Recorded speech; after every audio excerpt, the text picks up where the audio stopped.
Halo teman-teman, kembali lagi bersama saya di channel Ruang Nalar. Kali ini kita akan mengantitesis dari apa yang disampaikan Guru Gembul. Kalau saya sampaikan itu tesis, itu bukan tesis sih, lebih ke pernyataan atau statement subjektif diri dari Guru Gembul ya. Apa yang disampaikan Guru Gembul?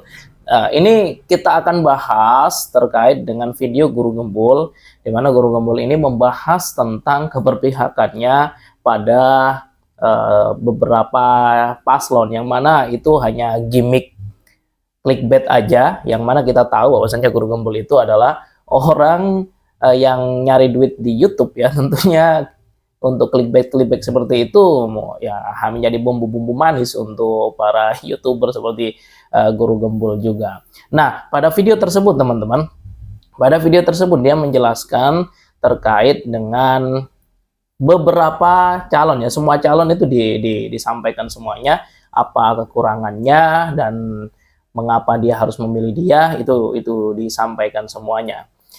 Kita bahas dari yang pertama nih, terkait dengan statement Guru Gembul kepada Pak Ganjar Pranowo ya, di mana Guru Gembul ini mengatakan bahwasanya Ganjar Pranowo ini sangat minim sekali dengan prestasi ketika menjabat sebagai Gubernur Jawa Tengah ya.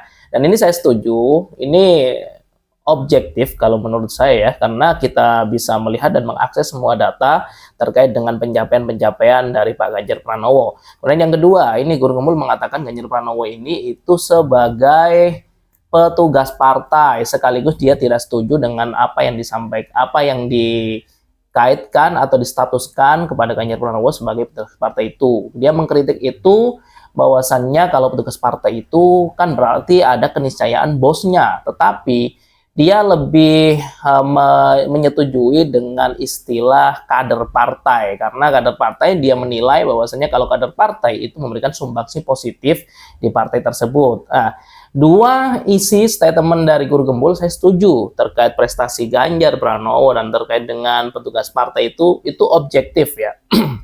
Itu objektif.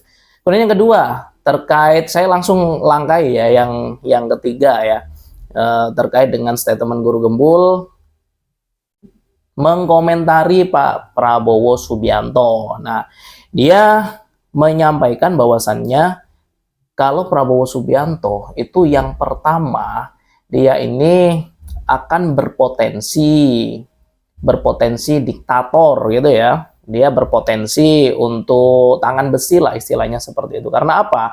Karena MK juga sudah tidak bisa menghandle keinginan atau ambisi dari Prabowo. Prabowo juga dinilai oleh si Guru Gembul ini sebagai orang yang bisa menjangkau semuanya, bahkan menjangkau ekonomi yang tanpa batas, kemudian akses ekonomi yang tanpa batas maksudnya ya, kemudian bisa menjangkau semua psikologi publik ya. Kemudian Pak Prabowo ini juga dinilai oleh Guru Gembul itu bisa menguasai pasar, dan ini ada kekuatan yang luar biasa di balik Prabowo. Kalau yang disampaikan Guru Gembul terkait Prabowo ini, saya nilai itu memang objektif ya, karena kita juga bisa menilai, mengakses semua hal terkait dengan data-data terkait dengan Pak Prabowo Subianto. Kemudian dia juga menjelaskan terkait dengan bagaimana terkait Prabowo yang dianggap sebagai penculik di 98. Nah, Guru Gembul ini menilai itu adalah nafas zaman. Kita tidak bisa menjustifikasi itu. Meskipun itu ada dasar-dasarnya, meskipun itu ada bukti-buktinya, misalnya kita tidak bisa menjustifikasi itu di zaman ini. Nah, gitu untuk kritik dari Guru Gembul ya, atau antitesis dari Guru Gembul terkait dengan status yang disematkan kepada Pak Prabowo selama ini, bahwasanya Prabowo itu seorang penculik, dikatakan oleh publik seorang penculik, diisukan sebagai seorang penculik dan sebagainya. Itu statement dari Guru Gembul untuk Prabowo. Nah, yang ketiga nih yang ingin saya sampaikan terkait Guru Gembul ini mengkomentari ya, mengkritik, memberikan solusi saya kira nggak ada solusi di situ ya, mengkomentari terkait dengan Anies Baswedan. Yang pertama, Guru Gembul mengatakan bahwasannya Anies Baswedan ini itu dia masih belum tobat dengan kesalahan-kesalahan masa lalunya. Apa kesalahan itu? Kesalahannya yaitu mempolitisasi agama. Nih, ini yang ingin saya sampaikan. Guru Gembul di sini hanya mengambil satu berita ya, satu berita yang dimuat di media bahwasannya ada ulama di mana gitu ya, saya lupa. Kemudian berfatwa bahwasannya membawa-bawa agama, bahwa kalau nggak milih Anies itu kaitannya adalah dunia dan akhirat. Dia hanya menggunakan itu dan berani berstatement, berani berargumentasi, berani menjustifikasi bahwasannya Anies itu politik identitas, mengkait-kaitkan agama dan dikaitkan dengan permasalahan masa lalu di mana Anies juga membawa politik identitas. Nah, ini saya kira itu terlalu subjektif ya. Guru Gembul juga tidak pernah berdialog dengan Pak Anies. Guru Gembul juga tidak pernah yang namanya mengobservasi secara langsung, terlibat secara langsung di dalam politik praktis yang ada di Anies gitu ya. Sehingga saya anggap Guru Gembul ini itu ya hanya sekedar omon-omon saja, tidak menunjukkan sebuah kebenaran faktual, kebenaran yang objektif di situ. Dia hanya menduga-duga. Sekali lagi, dia hanya menduga-duga terkait dengan politik identitas. Dia juga mengatakan, juga memuji bahwasanya Anies memang orang akademisi yang pinter di situ, yang benar-benar pinter, bukan hanya sekedar pinter ngomong saja, tapi juga pinter karena prestasinya. Dia di usia muda sudah menjadi rektor, dan itu sebuah hal yang banyak. Dan yang saya ingin sampaikan ke Guru Gembul ini itu tidak memberikan rasio di situ. Yang dibahas itu adalah hal-hal yang belum pasti, seperti yang disampaikan dituduhkan, kalau saya mengatakan ya, dituduhkan ke Anies Baswedan bahwasanya Anies Baswedan ini membiarkan politik identitas di Pilpres 2024 sebagai bentuk kampanye. Itu menurut saya subjektif dan tidak dirasiokan. Mengapa Guru Gembul tidak menyampaikan prestasi-prestasi dari ketika Capres? Dari Ganjar Pranowo dia menyampaikan prestasi.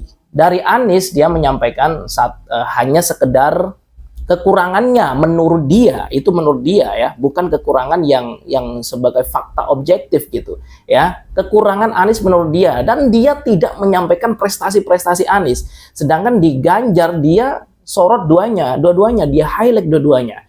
Dia highlight prestasinya, dia juga highlight yang namanya kekurangan-kekurangannya. Itu dia highlight. Tapi di Anies tidak di highlight.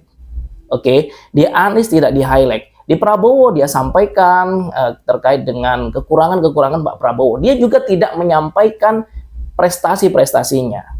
Alangkah lebih baiknya kalau si Guru Gembul ini menyampaikan keseluruhan secara objektif, keseluruhan secara komprehensif, menyeluruh, disampaikan dari sisi track recordnya, prestasinya, bahkan intelektual atau kapasitas insight-nya itu juga disampaikan semuanya. Jadi ada indikator yang disampaikan dan itu menyeluruh, seimbang. Itu baru saya katakan sebagai argumentasi. Tapi Guru Gembul ini itu tebang pilih, yang satu disampaikan prestasi dan kekurangannya, yang Pak Anies tidak disampaikan prestasinya sama sekali, Pak Prabowo juga tidak disampaikan prestasinya. Jadi saya berkesimpulan Guru Gembul ini terlalu tergesa-gesa untuk nyari duit, mencari momentum ya, mencari momentum ramainya Pilpres 2024. Ya, kita tahu Guru Gembul ini adalah YouTuber ya, sekali lagi YouTuber nyari uang ya di YouTube, sehingga dia ketika mendapatkan sebuah topik trending dia cepat-cepat harus membuat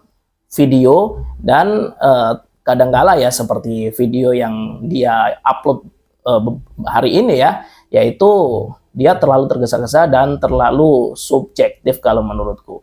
Yang seharusnya ini saya berargumentasi sekaligus memberikan solusi kepada Guru Gembul. Harusnya Guru Gembul ini meriset semuanya secara komprehensif, kemudian menuliskan, memetakan semua indikator-indikator yang ingin disampaikan, dan ini disampaikan secara merata.